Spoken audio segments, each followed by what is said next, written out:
Bahwa Prabowonomics tidak dimengerti oleh 70% kabinetnya, itu kesalahan rekrutmen. Jadi kalau ngomong menteri, ya sedikit-sedikit nanti sudah evaluasi lah itu. Republik. Operasi ini amanatnya konstitusi.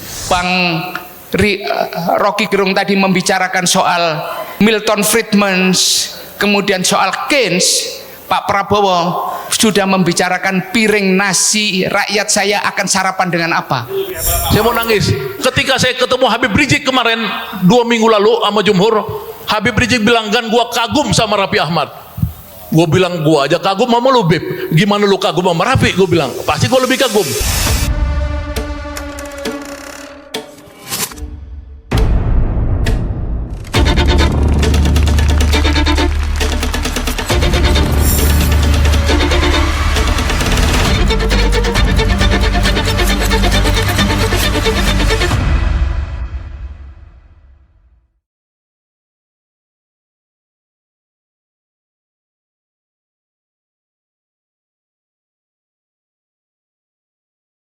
Soal judulnya gugat Republik, Pak.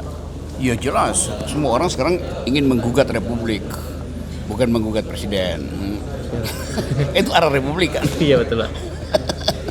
Itu. Untuk keadaan hari ini, Pak, yang bilang BBM bertahan 20 hari gimana itu, Pak? Yang ngomong siapa? Bahlil. Ya kalau Bahlil ke korting separohnya aja. Ada masuk persediaannya kan kata Pak Bahlil cuma 20 hari Pak. Gimana nih Pak? Ya, kemarin memang kita bahas juga yang namanya persediaan minyak, tapi juga kemudian kita juga ada bicara mitigasi. Bagaimana ketika kemudian minyak yang dari sumber sekarang kita ambil, itu kemudian terjadi kesulitan, mitigasinya bagaimana, nah, itu sudah ada, tapi bagus memang menurut saya, bukan saya ungkapkan di sini, nanti dari pihak pemerintah yang menyampaikan. Ya. Tapi kan ada viral Pak terjadi panik buying Pak, ada himbauan Pak dari DPR. Ya sebenarnya kalau kita himbau dari DPR ya, bahwa masyarakat jangan panik, bahwa kemudian yakinlah bahwa pemerintah sudah memikirkan hal-hal yang kemudian diperlukan oleh masyarakat, termasuk bahan bakar. Ya. Pak ada relevansi dengan kebijakan anak Referensi buku ini terhadap kebijakan Indonesia. Ya nanti dengar aja, tapi kalau saya baca buku ini mengenai Indonesia ke depan sangat banyak dan harapan-harapan serta kemudian apa yang harus kita lakukan, makanya baca buku ini. Saya tadi bilang, bukan saya promosi ya. Top. Ini dia, saya baru saja nih menghadiri peluncuran bukunya Bang Saganda, macam-macam tentang Prabowonomics, tentang Republik, menggugat Republik, ya seru-seru aja. Tapi yang paling penting semoga Indonesia baik-baik saja, ya. Jadi gitu. Terima kasih. Sampai jumpa di Jakarta. Assalamualaikum warahmatullahi wabarakatuh. Assalamualaikum warahmatullahi wabarakatuh. Waalaikumsalam. Yang saya muliakan Profesor Dr. Supmi Dasko Ahmad SHMH yang berkenan hadir ke ruangan ini. Ini ruangan magic buat saya, buat Jumhur, dan buat para seluruh aktivis yang pernah hidup dari penjara ke penjara. Karena apa? Disinilah dulu Bung Karno berada, di ruangan ini. Satu lagi di ruangan Student Center yang sudah mungkin sekarang bentuknya sudah lain. Kami berkembang di sini untuk menjadi aktivis, pemberontak untuk kepentingan bangsa dan rakyat Indonesia karena mewarisi pikiran-pikiran Bung Karno. Orang-orang aktivis di ITB tidak akan pernah gentar untuk menegakkan kebenaran walaupun pahit. Meski misalkan Jumhur Hidayat yang bapaknya calon dirut Bapindo Bang waktu itu gagal gara-gara bapaknya di penjara, Jumhur di penjara, akhirnya bapaknya terbengkalai. Itulah cerita kami berjuang pada akhirnya kemudian bermetamorfosis menjadi pemikir yang kemudian saya alhamdulillah dalam 5-7 tahun terakhir bisa memproduksi tulisan-tulisan. Jadi bermetamorfosis dari aktivis jalanan. Nah dulu saya bersama teman-teman dari kelompok lain, dari kampus lain seperti Unpad, PD Juliantono dan lain-lain membangun gerakan-gerakan tanah untuk rakyat, membangun gerakan buruh, membangun gerakan lain-lain, dan itu masih relevan sampai sekarang. Tapi yang saya mau yakinkan pada teman-teman sekarang adalah bahwa Presiden Prabowo ini, saya katakan bahwa cuma 2 presiden di Republik ini yang ideologis. Menurut keyakinan saya, yang saya dapatkan ruhnya di dalam ruangan ini, di dalam kampus ini, cuman Soekarno dan Prabowo Subianto. Tapi dalam buku saya itu nanti yang dibagikan, di situ saya menulis ketika saya di penjara, saya menulis tentang nasionalisme Soekarno muda. Jadi bapak-bapak harus tahu, ibu-ibu harus tahu, beda nasionalisme Soekarno muda dan ketika dia menjadi tua, menjadi semakin pragmatis dan lain-lain. Nah, untuk seorang Prabowo Subianto, alhamdulillah sampai umur 75 tahun, dia ideologinya masih sangat kuat. Dan banyak orang tidak tahu itu, banyak tidak mengerti. Hanya kita perlu, saya sudah mengatakan kepada Prof. Dasko, bagaimana mengatasi keinginan rakyat yang sudah kelaparan carry over 10 tahun kemarin, ya, kemudian ada geopolitik yang mencekam, bisa ada sedikit quick win yang bisa membuat rakyat ini ada sentuhan-sentuhan. Tinggal itu aja, ya, baik bentuknya lapangan kerja atau MBG-nya diperbaiki atau apa. Demikian, mungkin saya nggak bisa lama karena dibatasin. Buku ini tentu banyak pengorbanan saya, ya, istri anak saya ada di sini, mereka sering waktunya saya ambil. Karena mana istri saya Flor Paumen itu waktunya banyak saya ambil, ya, sehingga saya meninggalkan dia terus menerus kalau nulis. Kemudian yang paling penting, saya di sini bangga dengan kehadiran Raffi Ahmad. Ya. Banyak orang tidak tahu kenapa saya bangga sama dia. Ini saya mau nangis sebenarnya. Saya mau nangis ketika saya ketemu Habib Rizik kemarin 2 minggu lalu sama Jumhur. Habib Rizik bilang, "Gan, gua kagum sama Raffi Ahmad." Gue bilang, gua aja kagum sama lu, Beb. Gimana lu kagum sama Raffi? Gue bilang, pasti gue lebih kagum. Kenapa? Ternyata ada misterinya. Bahwa ketika saya memposting pertemuan saya dengan Habib Rizik, baru 1 detik Meta dan Facebook dan langsung mendelete. Tapi sama Raffi Ahmad sudah bertahun-tahun Facebooknya masih utuh dengan Habib Rizik. Artinya Big Tech, Giant Tech itu yang disebut sebagai Facebook, Instagram dan lain-lain takut sama Raffi Ahmad. Dia punya 70 juta pengikut.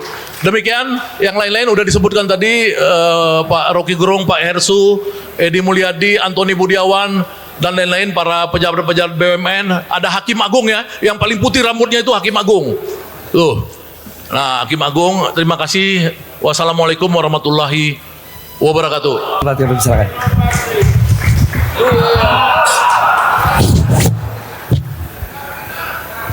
Oke, saya mau ucapkan pikiran dan saya minta diinterupsi juga oleh pikiran dari mahasiswa. Saya mau dengar apa yang akan Anda kritik pada saya. Tiba-tiba kita punya energi untuk menghasilkan ulang Indonesia. Tiba-tiba ITB menjadi penting, bukan karena seminar ini, tapi diganggu oleh mahasiswa. Saya pakai istilah diganggu, bahasa Inggrisnya diinterupsi. Kebijakan harus diinterupsi supaya dia tidak jadi monolitik. Kita bicara tentang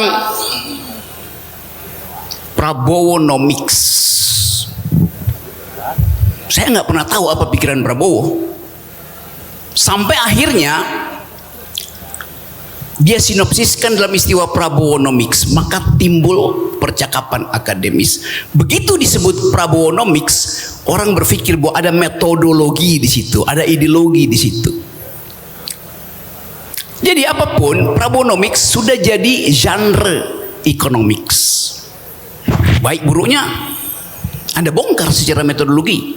Apakah Prabowonomics berinduk pada Keynesian economics atau berinduk pada Milton Friedman? Itu tugas intelektual.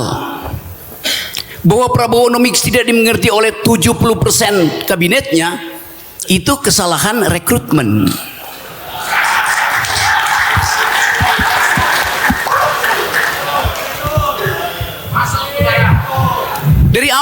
tunggu apakah Presiden Prabowo ingin menjadi pemimpin sosialis Indonesia. Satu waktu beliau dalam satu pertemuan diskusi dengan saya yang tanya, Anda mau jadi presiden Pak Prabowo dan ingin jadi pemimpin sosialis Indonesia? Tidak, saya tidak ingin jadi pemimpin sosialis Indonesia, saya ingin jadi pemimpin sosialis Asia pertama. Dia ucapkan itu pada saya. Sekarang kita tagih. Jadi konsekuensi dari mengucapkan Prabowonomics, di dalamnya akan ada pertengkaran akademik. Nah, kita mulai di ITB. Syahganda, saya kenal dulu itu tukang bak. Syahganda kelakuannya dulu itu Brimob di situ digebukin, motornya dibakar. Tahun 90-an, saya bolak-balik ke ITB karena ada relasi antara anak UI dan ITB untuk menumbangkan Soeharto. Jadi dari awal forum ini adalah forum politik. Anda masuk di aula barat, Anda pasti berpolitik.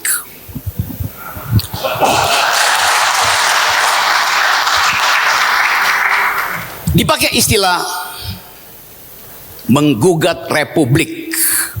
Apa itu republik? Etimologinya kita tahu, res publica. Semua hal tentang publik harus dibicarakan oleh publik. Tetapi hari-hari ini kita lihat isi dari publik itu bukan lagi pikiran. Padahal res publica didesain untuk menghasilkan the public use of reason. Penggunaan nalar publik.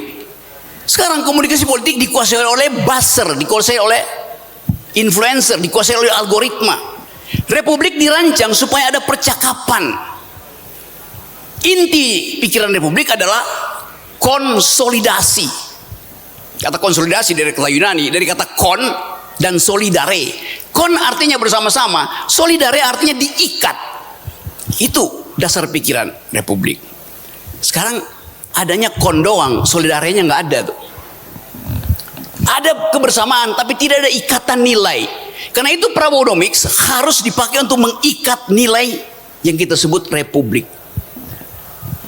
Jadi kita coba lihat, ada perkembangan politik dunia. Dunia hari ini diisi oleh kaum realis. Donald Trump realis, Netanyahu realis. Apa yang mau kita lakukan? Lakukan countervailing value. Antipoda dari realisme adalah sosialisme tuh. Jadi kalau kita ingin buktikan bahwa Prabowonomics itu bermakna secara akademis, uji dalil-dalilnya tuh. Coba kita lihat di awal. Konstitusi kita bilang ekonomi boleh dihasilkan melalui akumulasi, artinya kapitalisme. Apa itu? Korporasi. Tetapi konstitusi juga bilang ekonomi harus menghasilkan kemakmuran bersama. Itu pentingnya badan usaha milik negara. Konstitusi juga bilang bahwa kehidupan ekonomi harus pro pada rakyat kecil. Karena itu ada koperasi. Jadi ada 3 player di dalam ekonomi kita. 1 korporasi, tugasnya akumulasi. 2 BUMN, tugasnya menghimpun kekuatan untuk kemandirian ekonomi. 3 adalah koperasi untuk human solidarity itu. Lengkap ada di situ. Jadi kita tidak memusuhi kapitalisme. Wong di situ disebutin fungsi korporasi. Kita menganggap bahwa negara ini peduli pada keadilan sosial kalau kita tafsirkan Prabowonomics sebagai bagian dari upaya untuk human solidarity. Di situ ideologinya tuh. Jadi teman-teman semua, ada kesempatan untuk duel argumen. Ada kesempatan untuk menguji kebijakan. Kalau kebijakannya salah, bukan ekonominya, bukan ilmu ekonominya yang salah. Economics doesn't lie. Ilmu ekonomi tidak mungkin salah. Economics does. Yang salah itu ekonom. Ilmu ekonomi metode, apa yang salah di situ? Tapi turunan derivat pertama dari metode adalah kebijakan. Jadi dengan pandangan itu kita bisa evaluasi. Apakah MBG salah? Tidak. Dalilnya jelas, sosialisme. Apakah koperasi salah? Tidak. Dalilnya jelas, human solidarity. Yang salah adalah cara kabinet menafsirkan isu tentang Prabowonomics. Jadi apa konsekuensinya? Lanjutkan ideologi itu dengan basis sosialisme. Batalkan menteri-menteri yang tidak paham sosialisme. Terima kasih. Bismillahirrahmanirrahim. Assalamualaikum warahmatullahi wabarakatuh. Salam sejahtera bagi kita semua. Yang saya hormati Bang Dr. Saganda Nainggolan selaku penulis para tokoh bangsa, kemudian para tokoh bangsa yang hadir pada hari ini, akademisi dan sahabat-sahabat sekalian yang saya tidak dapat sebutkan satu persatu, dan seluruh hadirin yang berbahagia. Buku Menggugat Republik adalah karya yang lahir dari kegelisahan intelektual arah perjalanan bangsa. Ia tidak sekedar mencatat peristiwa politik, tetapi mempertanyakan fondasi demokrasi dan pembangunan kita hari ini. Bang Dr. Saganda dalam buku ini mengangkat satu kegelisahan. Ini saya udah baca nih bukunya dari awal sampai akhir. Jadi saya bisa tulis. Saya sengaja pakai teks supaya runut. Jadi Bang Dr. Saganda dalam buku ini mengangkat satu kegelisahan mendasar bahwa demokrasi bisa berjalan secara prosedural, tetapi belum tentu menghadirkan keadilan sosial secara substantif. Pemilu dapat berjalan dengan baik, institusi berdiri kokoh, tetapi pertanyaan yang lebih dalam tetap relevan, apakah manfaat pembangunan sudah terdistribusi secara adil. Nah, ini isi bukunya nih yang saya simpulkan, kan begitu. Buku ini menyoroti fenomena konsentrasi kekuatan ekonomi dan potensi lahirnya oligarki dalam struktur kebijakan publik. Ini bukan sekadar kritik politik, tetapi refleksi tentang keseimbangan dalam sistem demokrasi. Demokrasi membutuhkan kompetisi yang sehat, tetapi juga membutuhkan distribusi kesempatan yang merata. Ketika kekuatan ekonomi terlalu terpusat, ketika akses terhadap sumber daya menjadi semakin sempit, maka jarak sosial berpotensi melebar, dan jarak sosial yang dibiarkan terlalu lama dapat menggerus kohesi nasional. Nah, ini sedikit dari buku, dan sebagian lagi nanti saya baca. Tapi saya tergelitik tadi ada pertanyaan yang di luar teks ini. Tadi ada pertanyaannya yang mungkin saya akan coba ikut menjawab. Berapa lama Prabowo diberikan waktu untuk kemudian mewujudkan janji-janjinya? Kan kira-kira begitu. Saya justru akan bertanya kepada kawan-kawan sekalian. Berapa lama kawan-kawan masyarakat sipil memberikan persatuan nasional kepada Prabowo agar dia punya waktu untuk bisa mewujudkan janji-janjinya buat kesejahteraan rakyat? Karena pada hari ini masyarakat sipil kita tidak kompak. Masyarakat sipil kita satu sama lain saling kemudian mencaci, satu sama lain kemudian mempertanyakan kebijakan pimpinan pemerintahan dengan tidak sehat. DFK, di medsos, itu saya lihat sudah tidak sehat. Kalau kita tanya, Prabowo hanya perlu satu persatuan nasional, baik dalam mengkritisi, baik dalam memberikan ide, maupun kemudian sumbangsih yang nyata. Kita perlu persatuan nasional dan sumbangsih yang bukan omon-omon. Itu yang kita minta kepada kawan-kawan masyarakat sipil sekalian.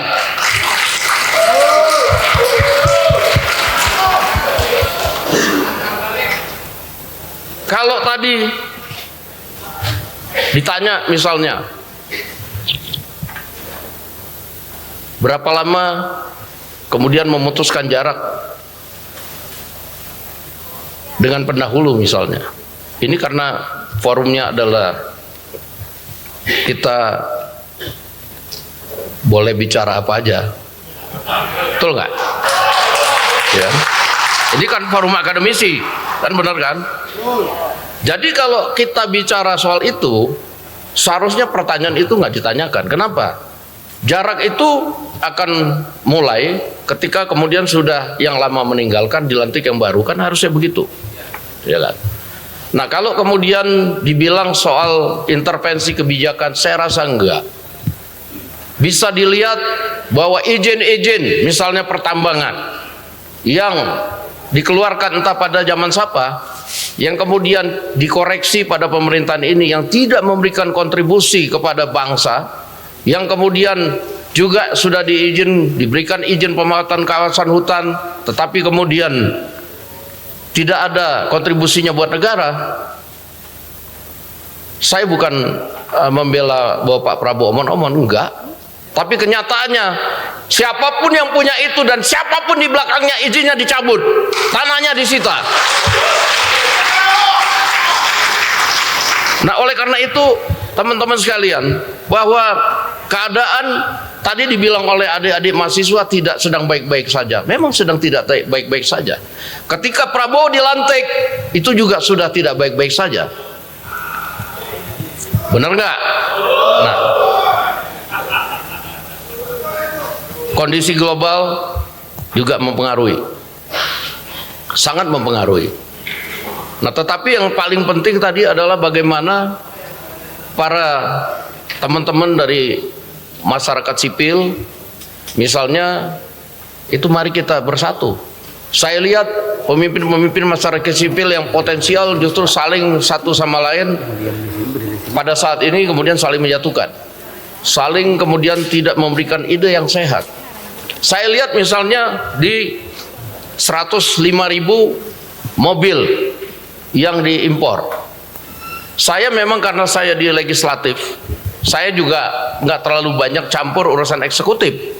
Nah, ketika saya dengar bahwa ada impor 105.000 mobil pick up, loh, saya juga terganggu dong. Saya kemudian minta cuma satu, siapa yang melaksanakan? Oh, apa namanya, BUMN. Saya berstatement, tunggu presiden pulang, itu tolong ditunda dulu. Nah, tetapi kemudian yang kita tidak tahu dalam perjalanannya, mereka sudah pesan sampai dengan 1.000. Lalu nggak berapa lama presiden pulang. Kita minta supaya diadakan rapat dan minta dijelaskan rinci. Nah, memang tadi ya harusnya yang di BUMN itu mengkomunikasikan dengan lebih jelas bahwa 105.000 mobil itu dia sudah melakukan pembelian di dalam negeri sekitar 46.000. Nah, kemudian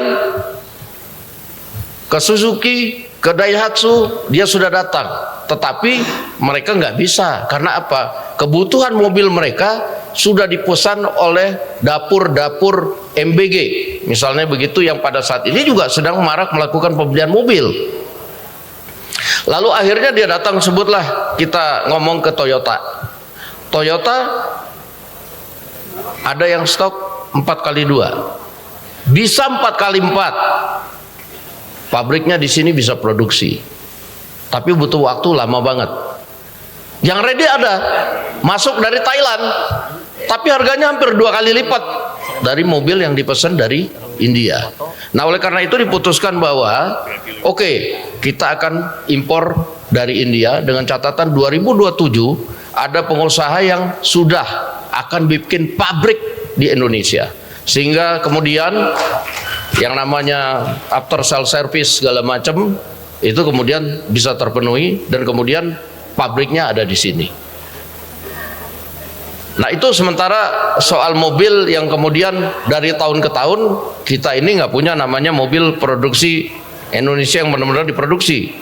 Dan ini dalam asta-cita dan yang sekarang sedang diwujudkan oleh Pak Prabowo, yaitu adalah membuat mobil nasional yang benar-benar dirakit, dibuat di dalam negeri. Jadi pekerjaan yang besar-besar ini menunggu hilirisasi, penertiban kawasan lahan dan lain-lain. Itu juga menunggu support dari kita semua.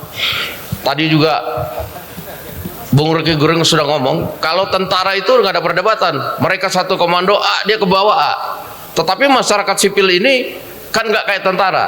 Nah, untuk itu saya himbau di sini kita perlu persatuan nasional, bukan untuk siapa-siapa, bukan untuk presiden, tetapi untuk rakyat Indonesia, karena hasilnya dari program yang dinamakan Prabonomik ekonomi segala macam, pasal 33 koperasi merah putih, itu adalah untuk kebaikan dari rakyat Indonesia. Dan dilakukan oleh Pak Prabowo misalnya dalam perjanjian dagang 1080 barang dari Indonesia di dalam tarif dagang itu 0%. 0%. Mungkin baru dengar kan? Nah ini saya kemarin agak protes, kok nggak dijelasin. Saya bilang bahwa 1080 item barang kalau kita jual ke Amerika kena tarif 0%. Dari hasil itu kemudian hampir sebagian besar kenanya 18%. Pak Prabowo bilang, aku ini udah lama jadi orang Indonesia, jadi aku ini harus berpolitik sekarang ini politik berselancar namanya. Kiri, kanan, supaya semua senang dan tenang, bukan buat apa-apa. Aku dibilang menjilat Amerika, biarlah, yang penting rakyatku senang. Dia dagang barangnya bisa dibeli dan bayar biaya nggak mahal. Kira-kira kan begitu.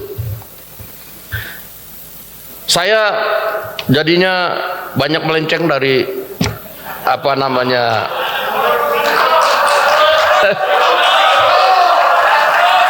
tapi sebenarnya kira-kira isi bukunya Bang Saganda itu ya kira-kira begitu, bahwa selain sama dengan Pak Prabowo, buku ini memberi perhatian kepada buruh dan kelas menengah karena mereka adalah fondasi stabilitas sosial dan ekonomi. Jika tekanan struktural membuat mobilitas sosial semakin sulit, jika kesempatan kerja berkualitas semakin terbatas, maka demokrasi kehilangan salah satu pilar utamanya. Begitu Pak Jumur, betul nggak? Di sisi lain kita juga menghadapi tantangan global yang tidak ringan, perubahan geopolitik, fragmentasi ekonomi dunia, disrupsi teknologi dan ketidakpastian rantai pasok global menuntut bangsa ini memiliki fondasi nasional yang kuat.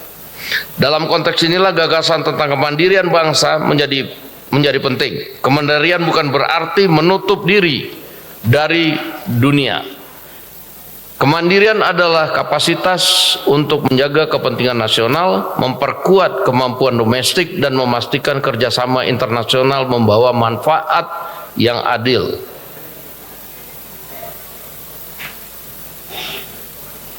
Bahwa kemudian salah satu kerjasama internasional Indonesia masuk misalnya ke dalam BOP. Saya tanya, Pak, kenapa sih Pak?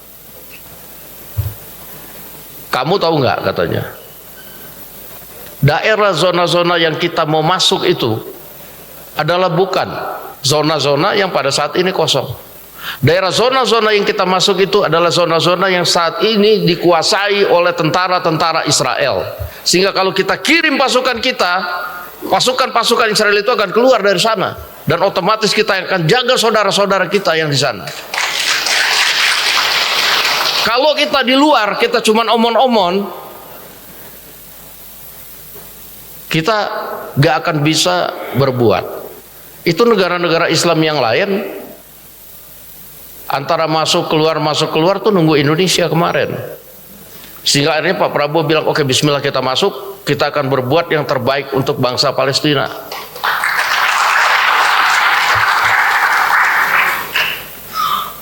Saya bukan seorang Islam yang taat, kata Pak Prabowo. Sholat saya masih kosong-kosong.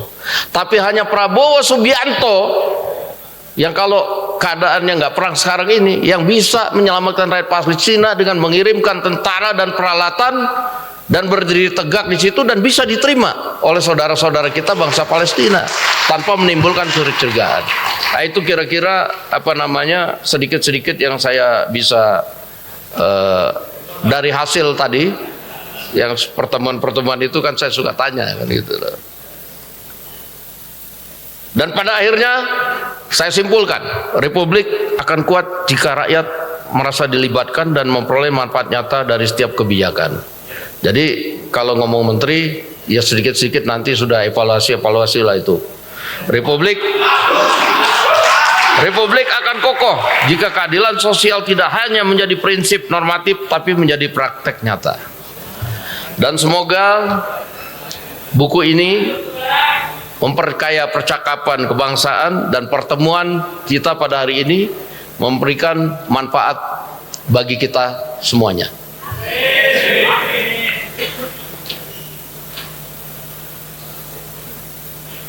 Republik ini harus terus berjalan dengan satu kompas yang jelas. Pertumbuhan yang kuat, stabilitas yang terjaga, dan keadilan sosial yang benar-benar dirasakan rakyat, dan persatuan nasional. Wabillahi taufiq wal hidayah. Wassalamualaikum warahmatullahi wabarakatuh. Waalaikumsalam. Hidup buruh. Hidup buruh. Assalamualaikum warahmatullahi wabarakatuh. Selamat sore, salam sejahtera untuk kita semua. Sama-sama kita hormati Bapak Profesor Suhmi Dasko Ahmad, Ibu Hetifah, Pak Misbahun. Jadi kalau menteri itu anggota DPR harus disebut nomor 1 ya. Pak Ferry, Menteri Koperasi, Pak Wamen, Uda Helvi, Pak Silmi, Kang Raffi, kemudian para tokoh yang hadir di sini, Pak Rocky Gerung, Pak Jumhur, dan tentu pemilik acara host kita, Bang Saganda Nainggolan, serta rektor saya, Rektor ITB, Prof. Tata. Pertama sekali, tentu Aula Barat ini bagi teman-teman yang mungkin ya baru sekarang hadir, ini heritage, menyimpan banyak memori, kisah perjuangan.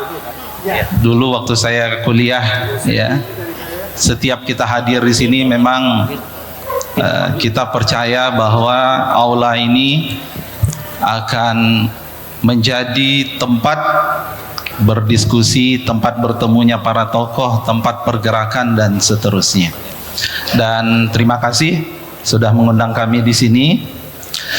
Selamat yang pertama yang ingin saya sampaikan kepada Dr. Saganda Nainggolan dan Great Institute atas launching bukunya. Bagi kami, bagi saya sebagai Menteri Ketenagakerjaan, Indonesia yang lebih baik, Republik yang lebih baik pasti akan memberikan dampak yang lebih baik juga kepada para pekerja dan buruh di Indonesia. Setuju? Ya. Dan kami di kementerian memaknai Prabowonomics dalam konteks ketenagakerjaan, bagaimana kita terus meningkatkan kesejahteraan buruh, no one left behind ketika kita menghadapi tantangan ke depan yang semakin tidak mudah.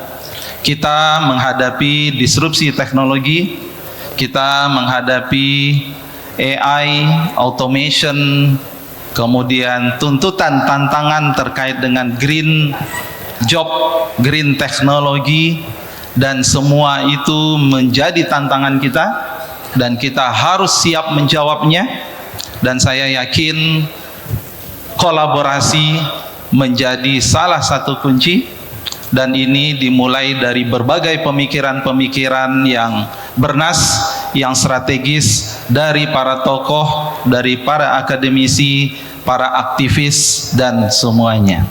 Jadi Bang Saganda tentu sekali lagi selamat, dan kami di Kementerian Ketenagakerjaan sedang terus juga membangun banyak hal.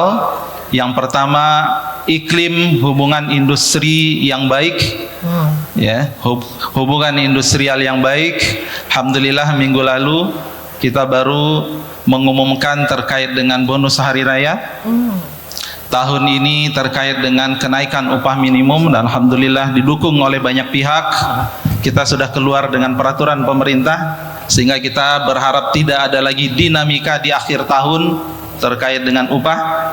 Pak Prabowo juga sudah mengeluarkan peraturan pemerintah terkait dengan jaminan kehilangan pekerjaan.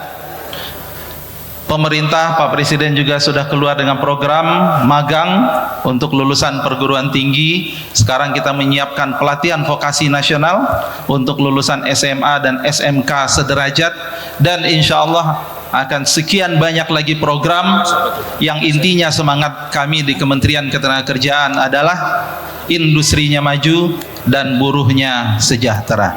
Sekali lagi selamat, dan saya tutup dengan hadiah buat Bang Syahganda.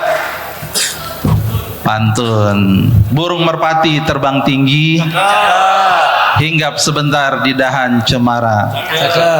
Mari bersama kita bangun kolaborasi untuk meningkatkan daya saing dan kemandirian bangsa.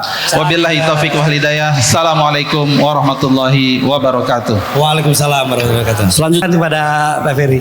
Terima kasih. Assalamualaikum warahmatullahi wabarakatuh. Yang saya hormati Pak Sufmi Dasko Ahmad, Wakil Ketua DPR RI, dan juga dua ketua komisi, Bu Latifah dan Pak Misbahun, Pak Menteri Tenaga Kerja, Pak Wakil Menteri UMKM, Pak Wakil Menteri Pak Silmi tadi, dan seluruh undangan yang mohon maaf saya tidak bisa sebutkan satu persatu. Yang pasti di sini ada Pak Rocky Gerung yang kita semua ingin mendengarkan buru-buru, Pak Jumhur Hidayat, dan terutama tuan rumah pembuat buku Pak Saganda Nenggolan. Ini mantan aktivis ITB, jadi naik turun jadi pejabat berkuasa, kemudian masuk penjara lagi. Jadi ini Pak Saganda Pak Jumhur itu up and down. Jadi mahasiswa di penjara, berkuasa, penjara lagi, berkuasa lagi, insya Allah bentar lagi. Nanti tepuk tangan buat Pak utusan khusus Presiden Pak Raffi Ahmad dan semuanya. Saya nggak bisa sebutkan satu persatu, tapi yang pasti ini buku saya ingin pernah berapa kali dengan Pak Saganda soal nomics. Sebenarnya nomics itu harusnya udah selesai, karena pikiran-pikiran itu kan sudah banyak buku, banyak referensi, banyak tokoh-tokoh yang sudah menggeluti soal nomics-nomicsnya. Yang belum ini adalah menerjemahkan nomics-nomicsnya.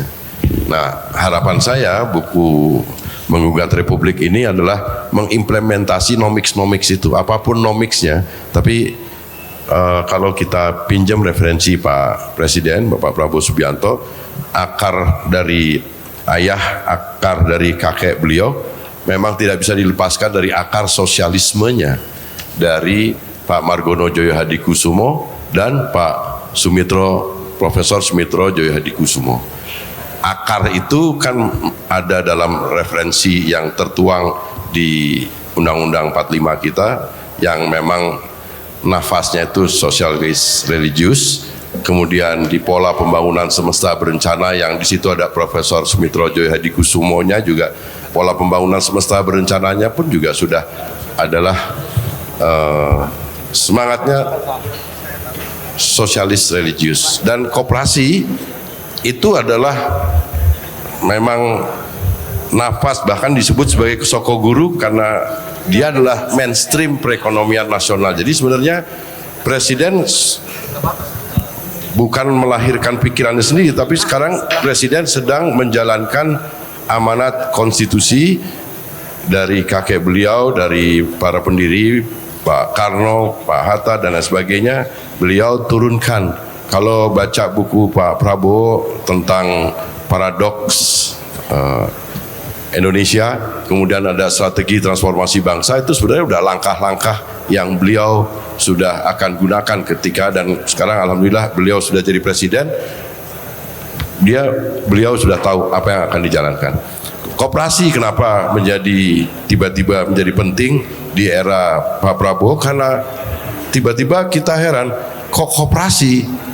Padahal Pak Prabowo sebagai presiden cuma menjalankan amanat konstitusinya, yang memang koperasi, soko guru perekonomian nasional kitanya saja yang kemudian tiba-tiba melek. Oh iya ya, kenapa harus koperasi? Nah, disitulah Pak Saganda, buku ini memang menjadi menarik ketika Pak Prabowo ini bukan sekedar menjalankan, tapi juga sebenarnya mengkoreksi, mengingatkan kita semua lagi bahwa ayo balik lagi kepada konstitusi kita. Dan koperasi dihidupkan lagi di era Pak Prabowo ini di luar program-program prioritas yang lain-lainnya, tapi ini mengingatkan kita bahwa garis ideologi saya adalah ini. Langkah-langkah yang akan kami atau kita jalankan di pemerintahan akan begini. Itu udah terang benderang sekali. Dan dengan Koperasi Desa Kelurahan Merah Putih ini tadi nyangkut dengan apa yang disampaikan oleh Jumhur juga. Saya merasa berterima kasih ada program Koperasi Desa Kelurahan Merah Putih, bukan karena saya Menteri Koperasi, bukan.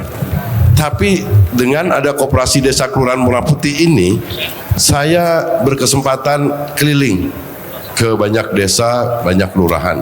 Apa yang terjadi? Masih ada desa-desa yang belum ada listriknya. Itu yang salah, nggak tahu siapa. Tapi kita udah 80 tahun merdeka, fakta itu masih ada. Ada desa-desa yang banyak jumlahnya yang belum memiliki akses internet. Angkanya belasan ribu juga.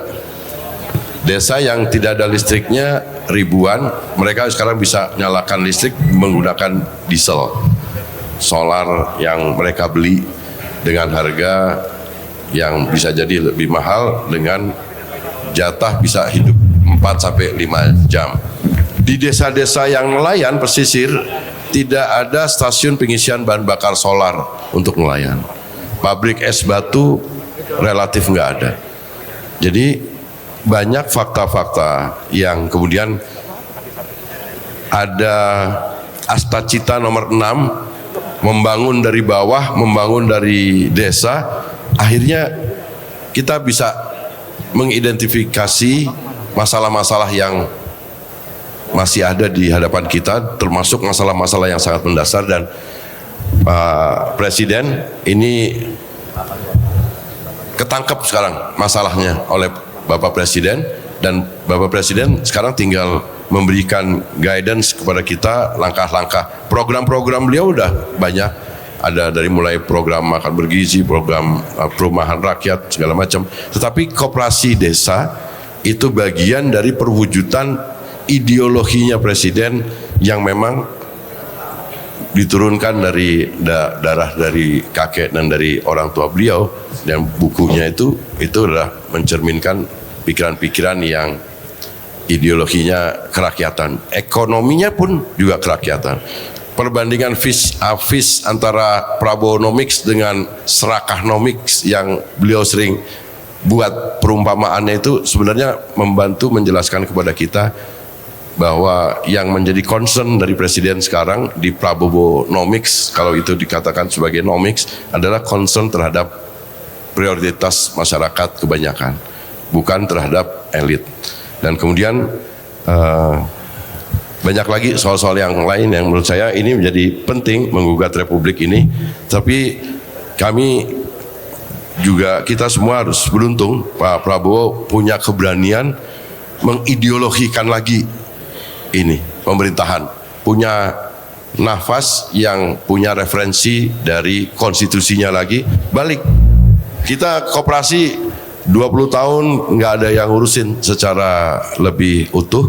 Sekarang kita dijadikan prioritas koperasi, dan bukan karena Pak Prabowo-nya hebat juga, tapi kehebatannya Pak Prabowo adalah berani ngambil, mengingatkan lagi basis konstitusinya itu ini dipakai. Dan kemudian kita dengan terkejut-kejut sekarang baru tahu kenapa harus koperasi dimajukan. Dan insya Allah dengan apa yang dibangun oleh Bapak Presiden melalui Koperasi Desa Kelurahan Merah Putih, kami mulai bikin badan hukumnya, mulai bangun bangunan fisiknya, gerai, alat kelengkapan dan lain sebagainya.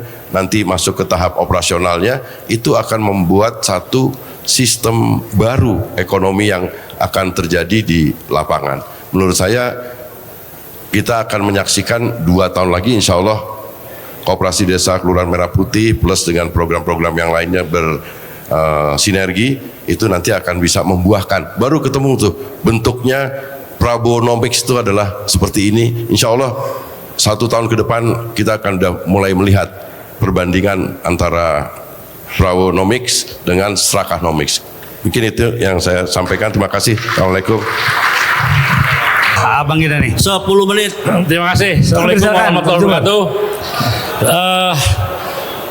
Waktu tahun Pak Harto jatuh tahun 98 itu anak-anak ITB memberikan sumbangan pemikirannya yang non teknis, karena di luar kampus ada defisit ilmu-ilmu sosial.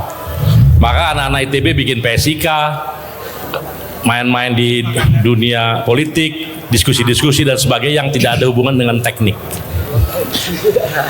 Jadi ada defisit di luar, dibantu oleh anak-anak ITB. Sumbangan industri pada PDB pada waktu itu masih sekitar 30%. 30% terhadap PDB sumbangan perindustrian. Sekarang dan mohon maaf nih, dulu ketika seperti itu sumbangannya 30%. ITB nambah-nambah kampus di mana-mana. Tapi yang non teknik, bukan hanya ITB, yang non teknik ya, juga nambah-nambah kampus di mana-mana. Ada surplus pemikiran, tapi identik dengan yang berkembang di masyarakat. Sekolah hukum makin banyak, hukum di pengacara makin banyak, FISIP di kampus-kampus makin banyak, yang orang-orang ahli politik, ilmu politik juga makin banyak. Ada dampaknya terhadap bangsa. Kampus-kampus teknik, tidak hanya ITB, bertambah jumlahnya, orang-orangnya, tapi anomalinya sumbangan perindustrian terhadap PDB menurun. Jadi saya dalam perjalanan berpikir, apa alasannya kampus-kampus teknik tidak membubarkan diri? Itu kemarahan saya. Jadi buat apa? Ini yang saya marah. Kalau Pak Ferry jelas, jurusan ekonomi, akuntan yang nipu-nipu di luar akuntansi makin banyak. Nah, lulusan-lulusan ini, tapi makin banyak tuh, ada dampak itu Pak Saganda gitu. Nah, tapi makanya saya percaya Prabowonomics sekarang, saya pasti percaya akan mengembalikan Indonesia menjadi, kalau saya istilahnya MIGA, Make Indonesian Industry Great Again, kira-kira seperti itu. Dan itu fondasinya ITB. Kalau tidak bisa ada MIGA, ya ITB, Pak Rektor, siap-siap aja, ya kan? Siap-siap marah maksudnya gitu loh. Karena saya bilang begini, dalam pidato saya bilang, makin banyak doktor pertanian, makin terpuruk pertanian kita. Makin banyak doktor profesor dalam bidang teknik, makin terpuruk perindustrian kita. Yang salah siapa? Apa yang salah kampus? Apa yang salah mereka bukan? Apa yang salah profesor bukan? Yang salah adalah karena kita tidak punya national guidance untuk menjadikan bangsa ini mandiri. Kira-kira seperti itu. Dan insya Allah ke depan Pak Saganda, kita pastikan Prabowo Subianto di gagasan-gagasannya sudah ada. Makanya saya merapat juga, gitu loh. Kalau enggak saya nggak merapat, jujur aja kan gitu. Nah, gitu Pak Ferry. Bacanya telat. Kira-kira begitu. Jadi saya sepakat ada kegandrungan terhadap itu dan mudah-mudahan ini bisa manifest. Serasa itu saja pengantar dari saya. Saya berharap ya teman-teman mahasiswa yang ke depan atau yang barusan itu juga berteriak di luar kampus ini, karena saya sempat malu. Saya sebagai lulusan ITB, saya sempat malu ketemu teman-teman aktivis mahasiswa. Kerjaan saya di mana-mana rapat dengan mahasiswa sebagai buruh, demonstrasi di mana-mana, mempersoalkan masalah kebijakan, rapat dengan aktivis-aktivis yang galak-galak beberapa tahun belakangan ini. Tapi saya nggak mendengar nama ITB. Malu saya. Alhamdulillah forum ini sebagai kick off. Besok kita tunggu Mas ITB berada di Jakarta, berada di mana-mana untuk memastikan Republik ini di jalan yang benar. Terima kasih. Billahi fisabilillah. Wassalamualaikum warahmatullahi wabarakatuh. Yang saya hormati Bapak Profesor Dr. Insinyur Sufmi Dasko Ahmad, SHMH, yang menjadi panutan kita semua. Yang saya hormati para menteri, ada Pak Menteri Tenaga Kerja Profesor Yaseri, para wakil menteri. Ini ada lulusan ITB yang tadi sampai hari ini belum disebut oleh siapapun, padahal mempunyai posisi yang sangat strategis. Hasan Fauzi di OJK, komisioner. Yang saya hormati Pak Rektor, Bu Hetiva, kemudian Pak Wamen. Ini ada Pak Menteri, Pak Ferry, saya penjara, Bang Jumhur, Bang Rocky, dan Sohibul Bait. Acara ini Bang Saganda yang selalu menjadi tokoh perlawanan di semua era kekuasaan. Baru di zaman Pak Prabowo karena ditaluk Prof Dasko beliau masuk dalam lingkaran kekuasaan. Dan yang saya hormati para hadirin dan undangan yang tidak bisa saya sebutkan satu persatu. Membicarakan strategi ekonomi itu membicarakan implementasi. Ketika kekuasaan itu sudah di tangan, Pak, kita sudah tidak lagi membicarakan teori, kita sudah tidak membicarakan lagi pidato. Yang kita bicarakan adalah ekonomi yang diimplementasikan.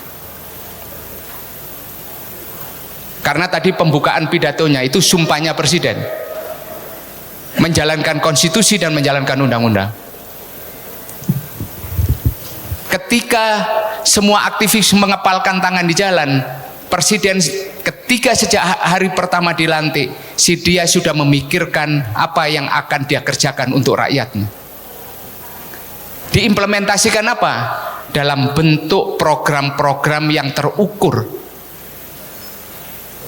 Sedikit sekali presiden yang mengutip pasal 33. Pak Prabowo lah yang dalam setiap pidatonya selalu mengutip Undang-Undang Dasar 45 pasal 33. Bumi, air, serta kekayaan alam yang terkandung di dalamnya digunakan sebesar-besarnya untuk kemakmuran rakyat.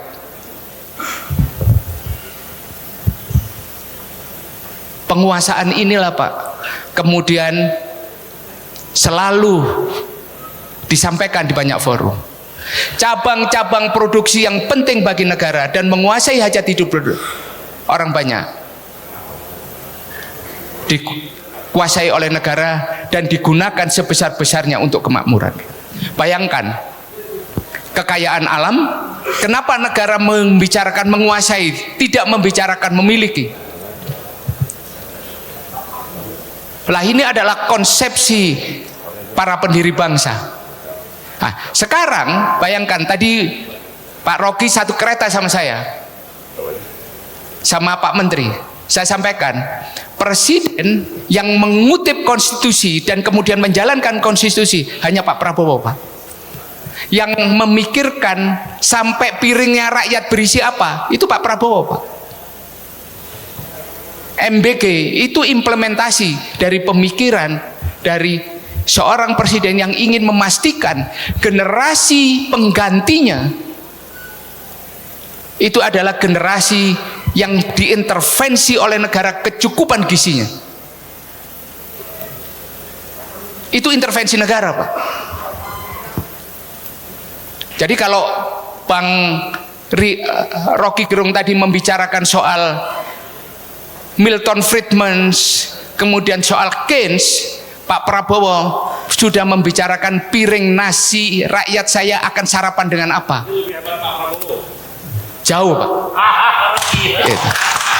Dan kalau tadi dibicarakan, ditanyakan menteri-menterinya tidak menjalankan program, menteri itu pembantu presiden, Pak. Presiden bicara apa? Tanya Pak Yaseri. Pelaksanaannya dioperasionalkan seperti apa? Lah, contoh ketika tadi dibicarakan mengenai bagaimana akumulasi kapital, kapitalisme hanya membicarakan bagaimana akumulasi kapital. Presiden membicarakan bagaimana koperasi itu dioperasionalkan pada ujung pemerintahan, di ujung kekuasaan, di mana? Di desa. Dan namanya sangat patriotik, Pak. Koperasi Desa Merah Putih. Itu simbol kedaulatan. Bapak-bapak kalau lihat bagaimana kekuatan ekonomi pribumi mau ditransformasikan. Negara sebagai katalisator. akumulasi modal, itu yang ingin saya sampaikan. Bumi, air, serta kekayaan yang terkandung. Kapitalisme state, kapitalisme itu ada di negara, diimplementasikan apa? Dalam program-program yang dirasakan oleh rakyat.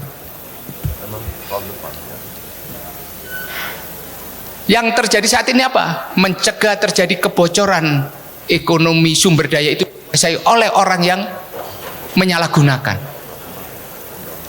Semuanya sedang berjalan, dan ini semuanya ekonomi konstitusi. Ekonomi konstitusi.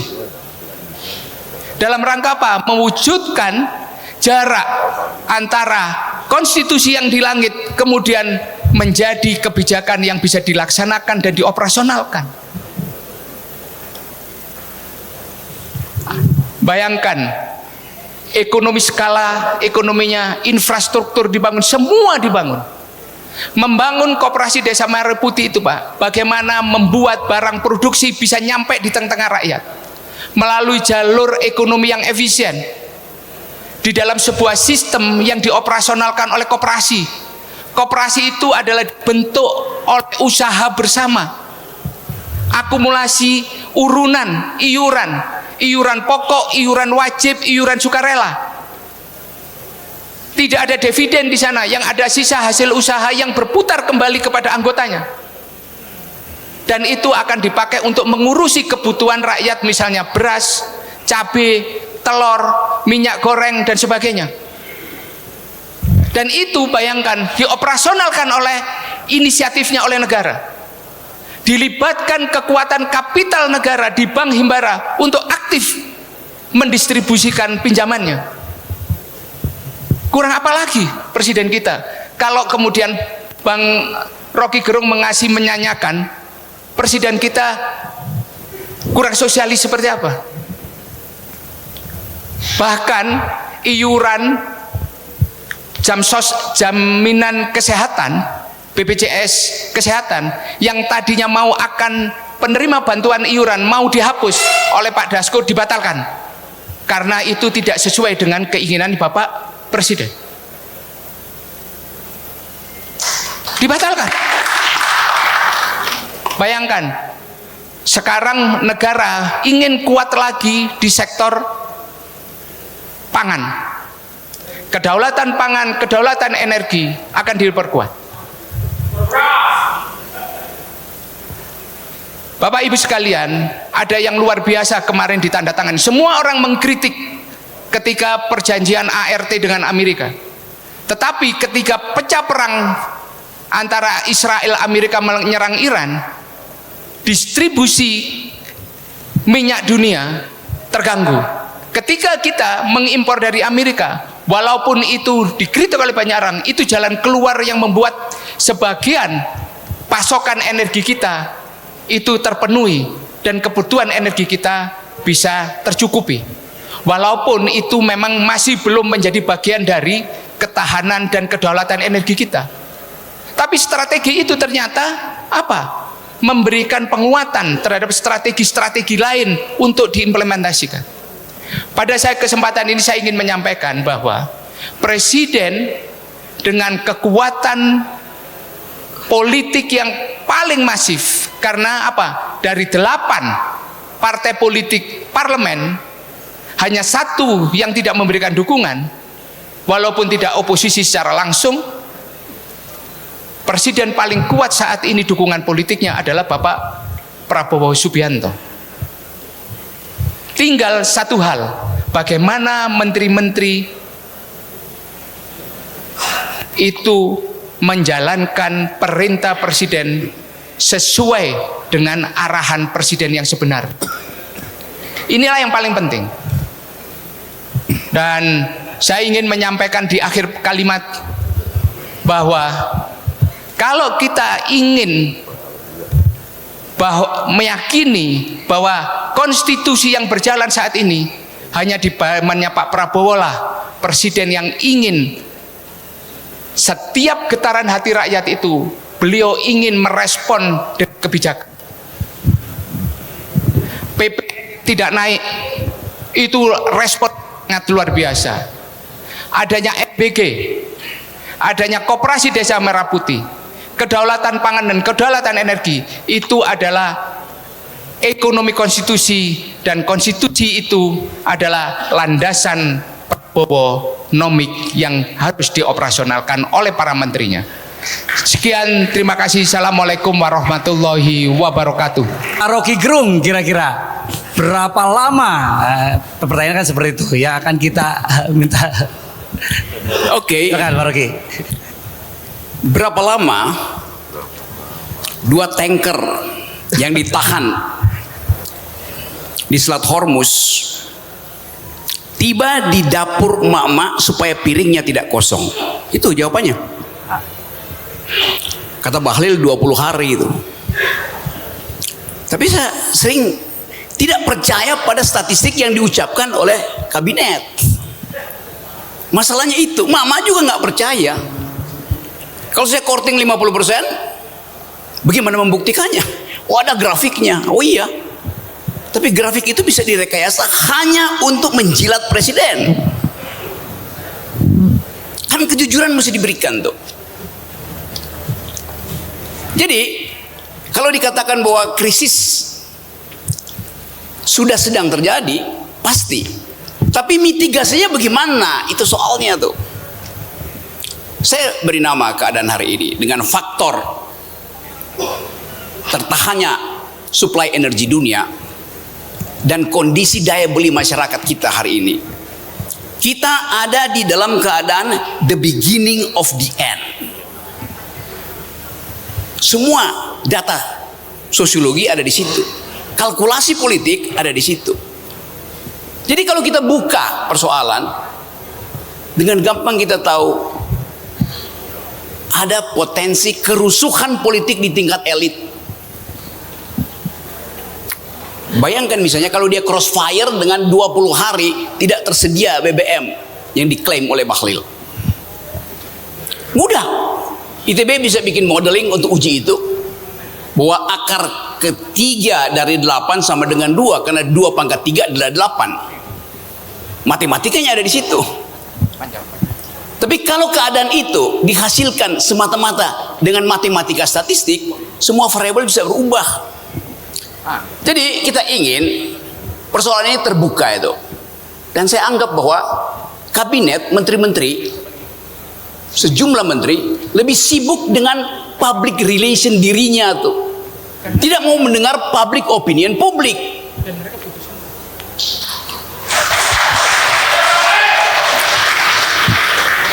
Jadi kita mulai hitung sekarang bahwa akan ada kesulitan pasti terjadi. Kesempatan kita hari ini adalah bukan menghitung kapan Prabowo mengambil jarak dengan Jokowi, nggak ada gunanya. Konsekuensinya apa kalau ambil jarak hari ini? Jadi sebetulnya masalahnya adalah siapa yang mengintip untuk memanfaatkan keadaan yang penuh kegelisahan ini. Saya balik pada ide republik. Republik artinya ada percakapan publik. Di mana percakapan publik terjadi? Di dalam masyarakat sipil, bukan dalam masyarakat militer. Militer tumbuh dengan span of command. Tidak ada perdebatan dalam militer. Jadi sangat berbahaya kalau kultur military efisiensi itu dihasilkan dalam keadaan kegelisahan kita. Saya ingin supaya percakapan publik kembali diasuh oleh masyarakat sipil. Hanya dengan cara itu kita percaya demokrasi bisa dilanjutkan. Kita tahu bahwa politik adalah the art of the possible. Seni tentang yang mungkin, saya rubah. Politics is the art of attacking the impossible. Bahkan yang tidak mungkin bisa kita atasi. Kalau ada situasi perdebatan publik yang dibuka. Jadi saya anggap bahwa Pak Prabowo ada dalam kegelisahan hari-hari ini. Pasti tercermin mungkin dalam bahasa tubuhnya, tercermin dalam ucapan-ucapan dia yang hati-hati. Terpaksa dia mesti hati-hati. Kenapa? Anggota kabinetnya tidak mampu untuk mengucapkan kejujuran pada publik.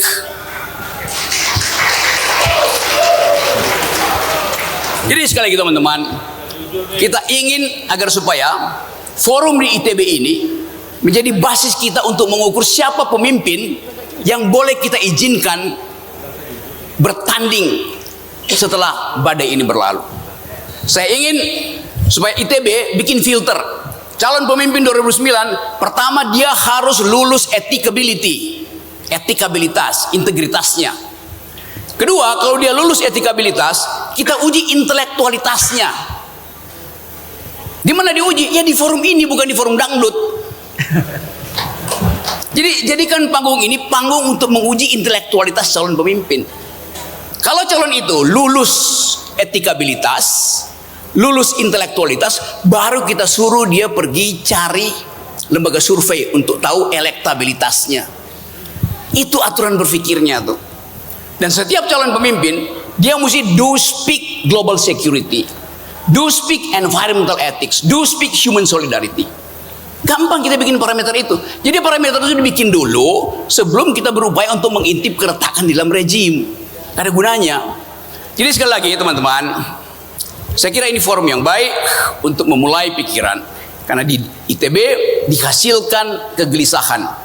Di publik terjadi pelebaran kegelisahan. Tugas intelektual adalah bring ideas back into its center. Ide itu yang menuntun. Tanpa ide tidak ada pikiran. Tanpa pikiran tidak ada politik yang bermutu. Terima kasih. Closing statement. Oke, baik. Baik, mohon dijawab oleh para narasumber sekaligus closing statement mungkin ya. Dari Abang Jumbur dulu ya. Siap, silakan Bang Jumbur. Ya, jadi ini sedang berjalan. Kalau saya sama Bung Ferry mengatakan Constitutional Democratic Revolution yang ada di kepalanya Prabowo sebetulnya. Constitutional Democratic Revolution. Ini Koperasi Desa Merah Putih ini gila loh. Ini revolusi, Pak. Makanya harus jangan gagal, Pak Ferry. Nanti belajar sama Pak Rocky supaya nggak gagal gimana caranya. Gitu. Karena ini revolusi loh, luar biasa.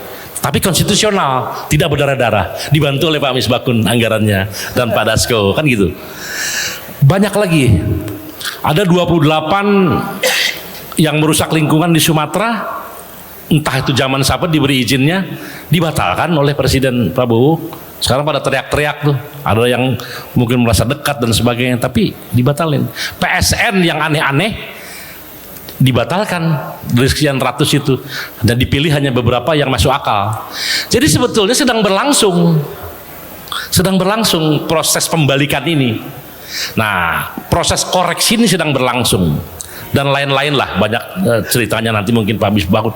Dan antara dibangun idenya kan sebetulnya tadi Pak, supaya BUMN itu bisa mengelola tambang-tambang kekayaan alam, nggak usah lagi pinjam-pinjam, nggak usah lagi asing-asing gitu kan. Makanya dananya digedein gitu, dan antara idenya kan itu bagus itu. Tapi titip Pak, jangan ngurus yang kecil-kecil dan antara, yang gede-gede aja. Ambil alih atau gali-gali. Jadi sedang berlangsung lah itu. Nah, tapi memang mulainya tuh dari suasana yang berat. Makanya saya ketemu Presiden waktu itu, saya bilang, Pak, Bapak ini berat, saya bilang, karena startnya dari masalah yang besar. Kelas menengah anjlok 10 juta orang, ya kan. Kemudian apalagi Gen Z, ada pengangguran 10 juta orang. Perindustrian nyungsep, pertanian juga berantakan pada waktu. Jadi pembangunan infrastruktur tidak ada orientasinya. Nggak tahu Pak Misbakun ini bisa terjadi seperti itu gitu. Sehingga berat mulainya dan jadi gini, sebentar lagi masyarakat ini mau marah gitu loh. Tapi mudah-mudahan ini karena dihela dengan serius, dibantu oleh Pak Rocky menghela supaya cepat kembali ke track perbaikan, maka insya Allah selamat. Dan revolusi damai sedang berlangsung di desa-desa maupun di istana. Itu yang terkait dengan itu. Itu jawaban yang industri sekaligus tadi itulah. Jadi hilirisasi itu ya industri. Ada hilirisasi barang tambang, ada hilirisasi produk agraria. Kornet itu hilirisasi. CPO, kosmetik, es krim itu hilirisasi. Dan masih banyak ribuan jenis agraria yang bisa dihilirisasi dan itu menghasilkan yang luar biasa. Beratus-ratus kali harganya lebih banyak, lebih mahal dibandingkan cuma sekedar begitu saja, Pak. Termasuk singkong apa sih. Kalau dihilirisasi dahsyat. Nah, kita berharap hilirisasi itu jalan, ya industri manufacturing ya jalan, ya kembalikan doktrin pada industri substitusi impor. Ya, kalau kita bisa bikin sendiri ngapain impor? Ya, mudah-mudahan saya dapat penjelasan juga soal mobil India, katanya tidak semuanya dari India, udah ada puluhan ribu juga dibeli dari vendor-vendor dalam negeri. Mudah-mudahan bisa lebih banyak lagi ya. Terima kasih. Billahi fisabilillah. Wassalamualaikum warahmatullahi wabarakatuh. Hidup buruh. Itu banyak tokoh buruh tuh, ada Miras Sumirat, ada Daeng Wahidin yang bikin geger-geger di Jakarta, Bandung, itu orang-orangnya ada di sini. Ya, mudah-mudahan besok bisa kolaborasi sama mahasiswa, termasuk mahasiswa ITB. Terima kasih. Karena ini bulan Ramadan, jadi Pak Prabowo sebagai presiden akan ambil tanggung jawab semua presiden sebelumnya. Dari era Pak Jokowi, era Pak SBY, era Gus Dur, Bu Mega, dan sebelumnya. Sekarang dipanggul oleh Bapak Presiden dengan sifat beliau yang memang mendem jero, mikul dhuwur, mendem jero. Gitu. Beliau ambil apapun yang terjadi oleh beliau sebagai presiden, jalankan lagi sekarang apapun keadaannya dengan sebaik-baiknya, dan kita semua diajarkan, kalau kami di Gerindra diajarkan untuk tidak menyalah-nyalahkan. Kalau Pak Jumhur boleh, kalau apalagi kalau di Pak Jumhur kalau nyala-nyalain malah salah nih kalau nggak nyala-nyalain. Tapi harapannya bahwa memang disitulah sebenarnya kita melihat kebesaran hati seorang Prabowo, dan sebagai presiden beliau ambil tanggung jawab dan beliau meluruskan arah yang praktek ekonomi ya khususnya, dia tarik ke tengah dengan berat gitu, menggeser ke tengah pendulum itu bukan persoalan yang gampang, karena memang tadi disampaikan oleh Pak Rocky banyak hambatan-hambatan yang sebenarnya tidak semulus. Kalau kita punya Prabonomics, ada punya langkah-langkah dan kemudian langsung jalan, nggak bisa, karena memang butuh proses, butuh menyingkirkan faktor-faktor yang itu bisa jadi faktor-faktor itu dipinggirkan, membutuhkan waktu. Koperasi pun juga sama. Saya contoh koperasi desa ini taruhannya juga besar, sama seperti tadi sampaikan Pak Jumhur, ini harus sukses. Kalau nggak sukses, nggak ada lagi namanya koperasi lagi bisa jadi di Indonesia. Taruhannya juga besar juga. Oleh karena itu saya sepakat ini udah diarahkan oleh Presiden dengan benar. Kita sebagai pembantu Presidennya harus menjalankan, dan koperasi ini bukan tugasnya Menteri Koperasi, berarti koperasi ini amanatnya konstitusi. Tugas kita semua untuk menjaga supaya koperasi, apalagi program koperasi desa ini bisa betul-betul bermanfaat, memenuhi KPI yang sebenar-benarnya. Program makan bergizi dengan segala masukan dari masyarakat itu adalah penerjemahan pasal 34 Undang-Undang Dasar 1945. Kewajiban negara untuk melayani sampai tadi disebut oleh Pak Misbahun sampai ke piring-piring rakyat itu kewajiban negara, penerjemahan pasal 34.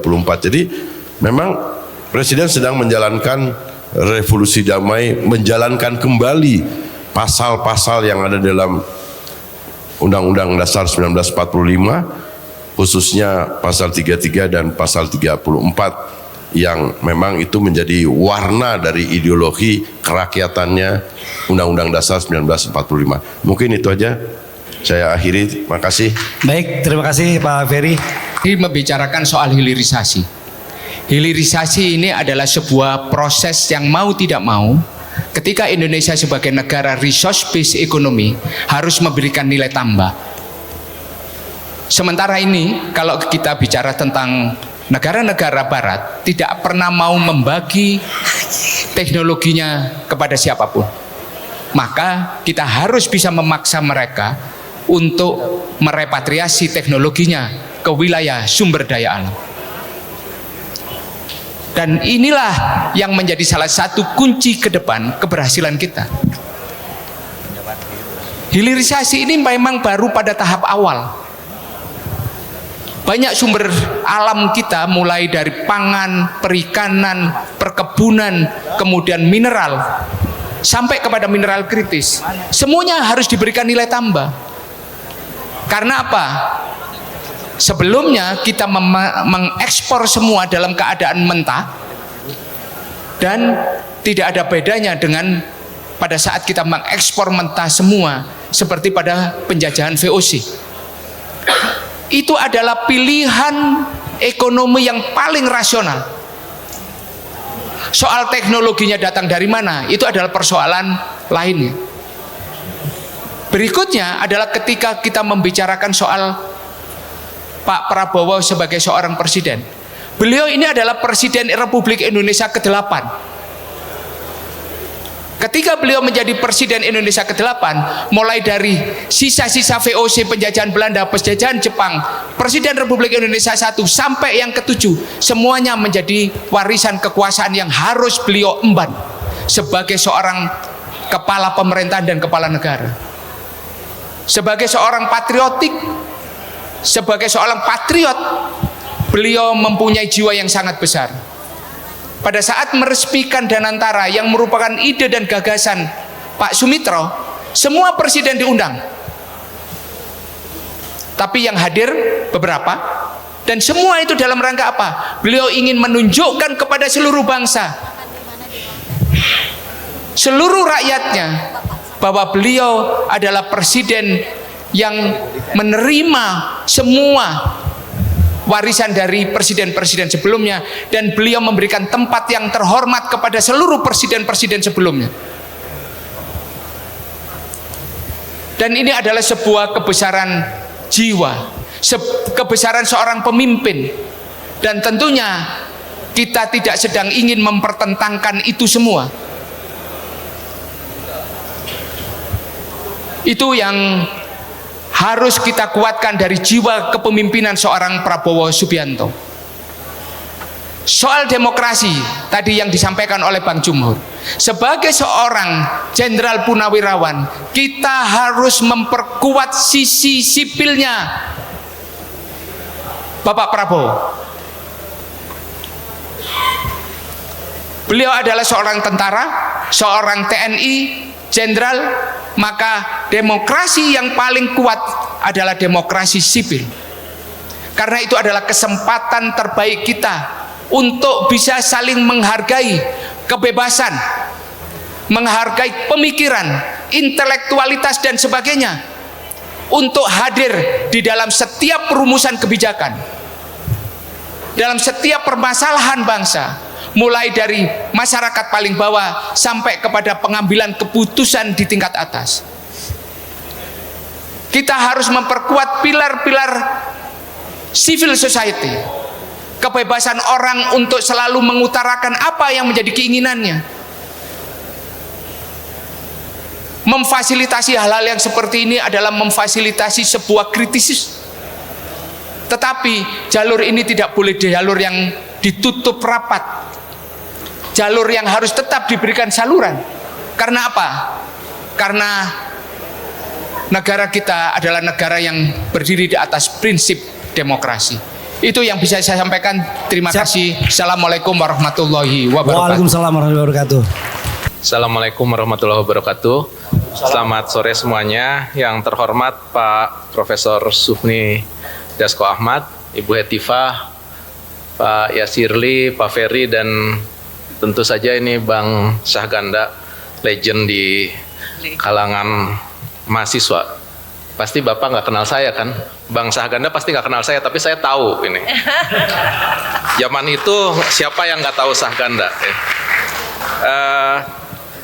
Hari ini kita di sini bicara sebagai forum yang akademik mestinya ya. Jadi nggak teriak-teriak di jalan, tapi kita sama-sama mengungkapkan pikiran kita. Tadi yang pertama saya tanya itu ke Bang Syahganda, kenapa judulnya menggugat Republik? Kenapa Republik yang digugat?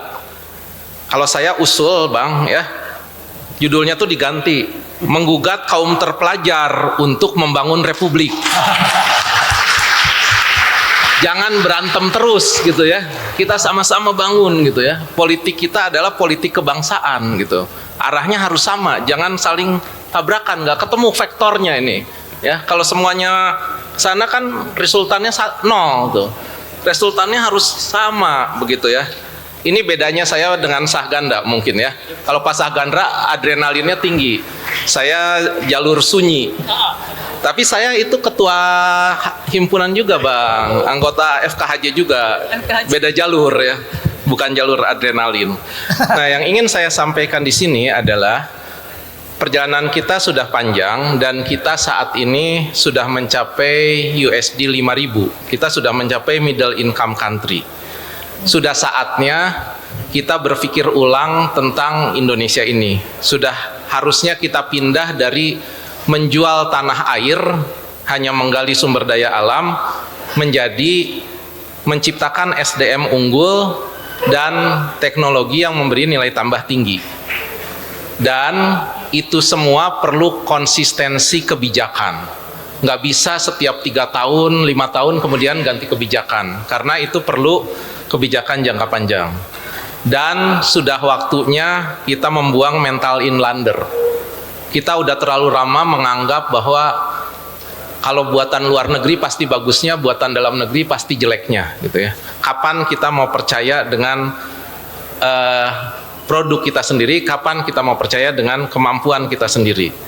Jadi saya kira dengan proses-proses yang ada sekarang, dengan keberpihakan Pak Prabowo terhadap sains dan teknologi yang mungkin hari ini juga akan dibahas, dengan visinya yang jauh ke depan, maka saya mengusulkan agar kita segera investasi untuk sumber daya manusia yang berkualitas, teknologi yang memberi nilai tambah tinggi, investasi kepada perguruan tinggi dan kepada perusahaan-perusahaan dalam negeri. Begitu ya, bukan berarti kita tidak membuka diri, tapi kita harus punya keberpihakan sedemikian rupa sehingga Indonesia itu betul-betul bisa tumbuh 8% dan betul-betul menjadi Indonesia emas, bukan Indonesia cemas ya. Saya yakin kalau kita mau, mestinya kita bisa. Kalau tidak mau, banyak alasan. Jadi demikian, terima kasih. Mudah-mudahan mimbar ini bisa menjadi sarana untuk bertukar pikiran secara cerdas, secara santun, dan tetap menjunjung tinggi keinginan kita untuk membangun republik ini. Terima kasih. Assalamualaikum warahmatullahi wabarakatuh. Assalamualaikum warahmatullahi wabarakatuh. Selamat sore semuanya yang kita hormati dan kita sungkan, segani ya, Prof. Sufmi Dasko dan juga rekan saya Mas Misbakun. Kemudian ada beberapa Menteri Kabinet Merah Putih, Bang Ferry Juliantono, Bang Yasirli, dan tentunya yang saya hormati juga, terima kasih Prof. Tata Cipta Dirgantara atas kesempatan yang diberikan. Yang kita banggakan panutan Syahganda, Bang Sufmi Dasko. Saya ingin testimoni, satu orang dalam hidup saya yang berhasil memprovokasi agar saya ke politik adalah namanya Syahganda. Jadi kalau hari ini kita mendiskusikan buku Prof. Tata, judulnya adalah Menggugat Republik, cocok sebenarnya dengan karakter Syahganda yang sangat provokatif tadi. Terhormat sekali ya bisa ada di forum intelektual yang mempertemukan gagasan, kekuasaan, dan masa depan di sebuah ruangan dan kampus yang telah melahirkan begitu banyak pemikir dan pemimpin bangsa. Dan hari ini hadir para penggugat-penggugat sebenarnya ini. Ini hebatnya Great Institute dan PSIK. Ya Feral, hadir di sini penggugat-penggugat yang sudah membuktikan bahwa gugatan itu bisa mengubah arah sejarah.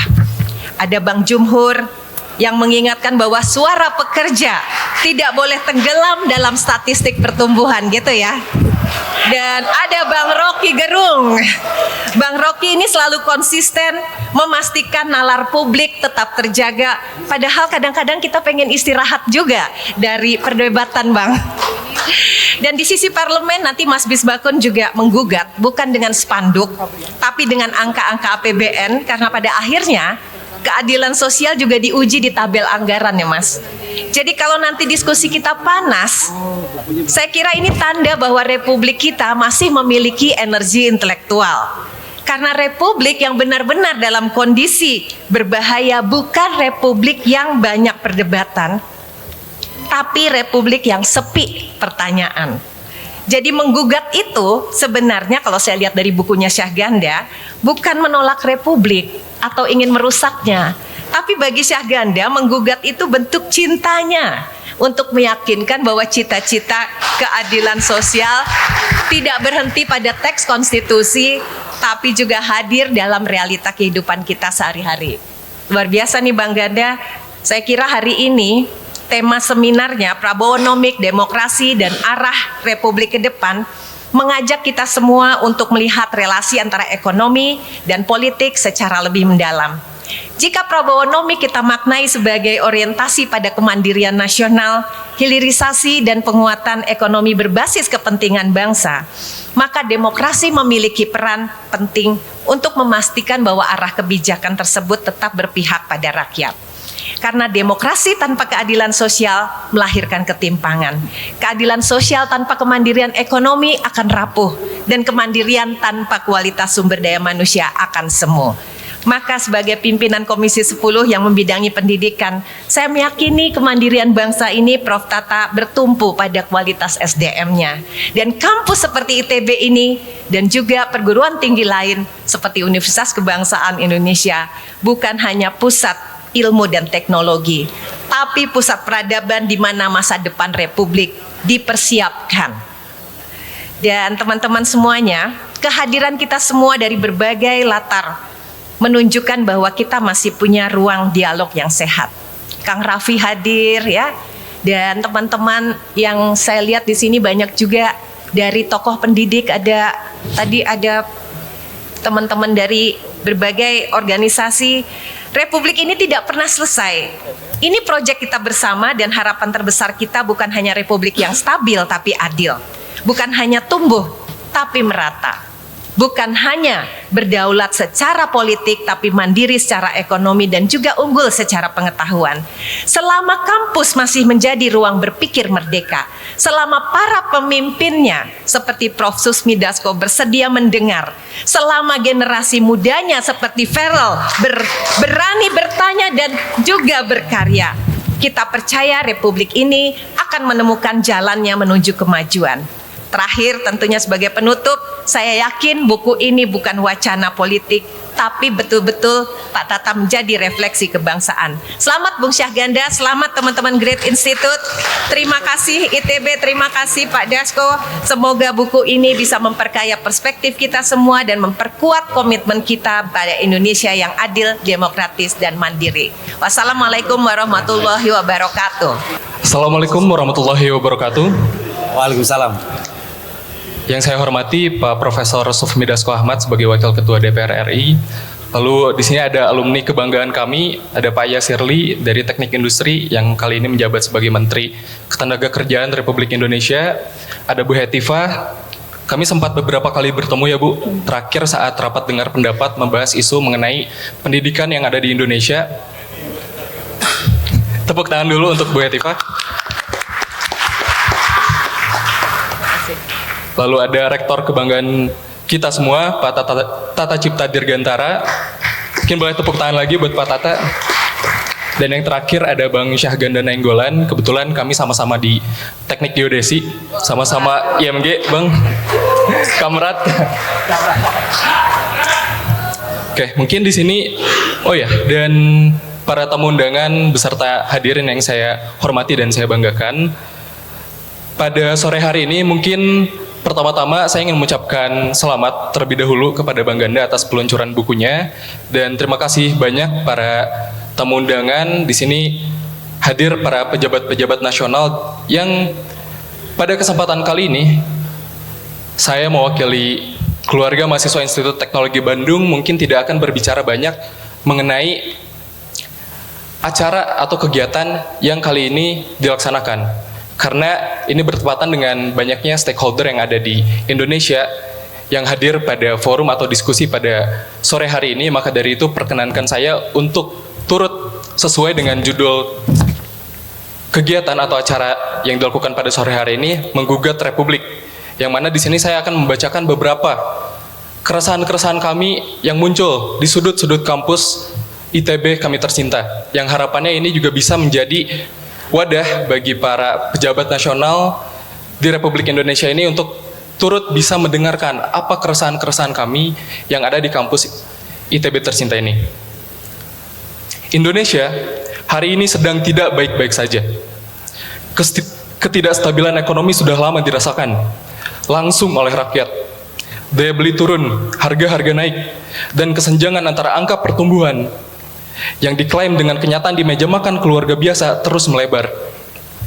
Lalu akhir-akhir ini, institusi keamanan negara yang seharusnya berpihak pada warga sipil, yang seharusnya menjadi pelindung, menjadi pengayom, justru terasa semakin represif. Dan yang paling menyakitkan, sampai hari ini masih ada orang-orang yang mendekam di balik jeruji karena mereka memilih untuk bersuara melantangkan kebenaran. Dan kali ini mereka menjadi tahanan politik, dan merekalah yang turut kami perjuangkan untuk bisa dibebaskan. Dan mungkin ini menjadi suara juga dari Institut Teknologi Bandung untuk bisa mendukung para aktivis untuk bisa memberikan pendapatnya di ruang publik dengan sebebas-bebasnya, seaman-amannya untuk kepentingan bangsa dan negara ini. Lalu soal bencana, setiap kali banjir bandang merendam kampung, setiap kali longsor mengubur rumah, setiap kali kebakaran hutan menyapu ribuan hektar lahan, kita selalu mendengar kalimat yang sama. Ini bencana alam, ini musibah, ini di luar kendali manusia.